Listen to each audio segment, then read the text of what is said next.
I gotta say, it's a small detail, but I really like the blood splatter. Yeah.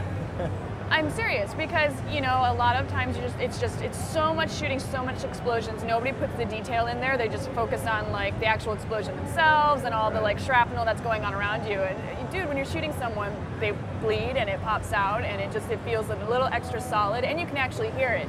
Like if you pay attention, you can actually hear it go like that. And I thought that was really cool. Yeah, and the animations are really snappy when you hit someone too. It's really apparent. So for those of us that have played Modern Warfare 1, maybe you can take me into the combat a little bit. Is this going to feel very familiar? Are there any slight changes that you've made to the single-player combat?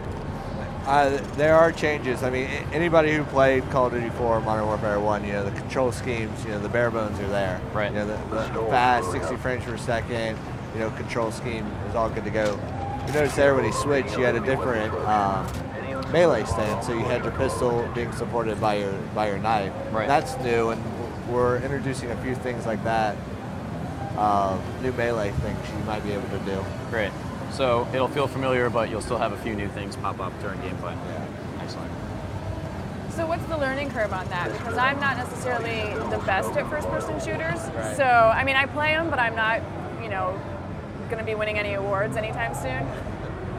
What's the learning curve? How easy is this to pick up?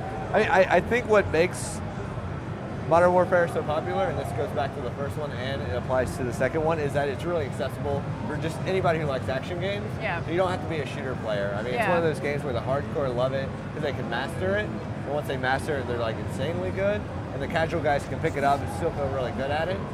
Because, like, I mean, it's an accessible game. Yeah.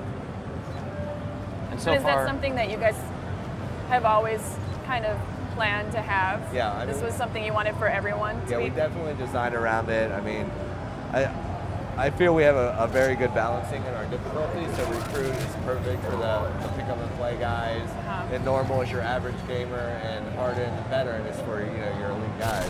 Gotcha. so we've moved in, gotten some stealth kills off. I saw the quick knife attack. That was extremely fast. Yeah. Very cool.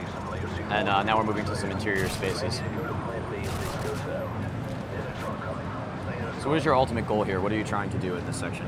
Right now you're trying to make your way to a fuel depot that's on the base, just in case stuff goes bad. You're trying to avoid detection. That Jeep's patrolling. You have patrols with guys walking around the base. So you're trying to find the best place. This is all open, so you can go any way you want through this blizzard to get to your objective.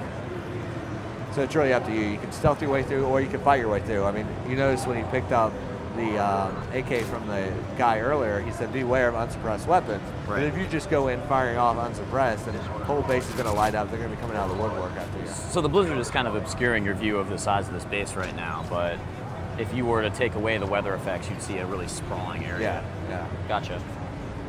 And right now, what difficulty do you think this is? What is this being played on? Are you guys playing it on really hard all the time, or are you testing it out on the easier levels? Well, when we're showing it off, we're typically playing in recruit. Gotcha. Looks like 20 plus for mobiles headed your way. So what's the response been from the crowd here at E3? It's been amazing. I mean, people have been really vocal about what they think about it. And we've been encouraging people to, like if you go to our booth right now, we have a live Twitter feed where people we're like, hey, if you see the game, if you see our live presentations like this IGN one, tweet what you think so everybody can see it. Oh, nice. So we want them to be vocal because, not only do we want to hear when we're going good, but we want to hear what they like, what they don't like, so we can, we're still early in development and we want to incorporate that into the game. And so you can change it up. Yeah, but so far everything's been fantastic. What have been some of the biggest fan requests after the first one? I mean, what did you hear most about after Modern Warfare? People always want more, so you got the more weapons, the more attachments, the more locations. So I mean that's always top of the list of okay, we want more of this, more of that, more of that. So we're doing that, and then there's they want to tweak stuff from the original one. So people want I love Martyrdom, but maybe you could change it so it's not so noobish. And we're like, okay, so we look at how we can bring that over, tweak stuff, keep the essence of it, of the design reason we put it in, but tweak it so it's not so frustrating. Right, and that's good to know because for everyone who's still playing online, they know you guys are listening to every single comment. Yeah, it's cool.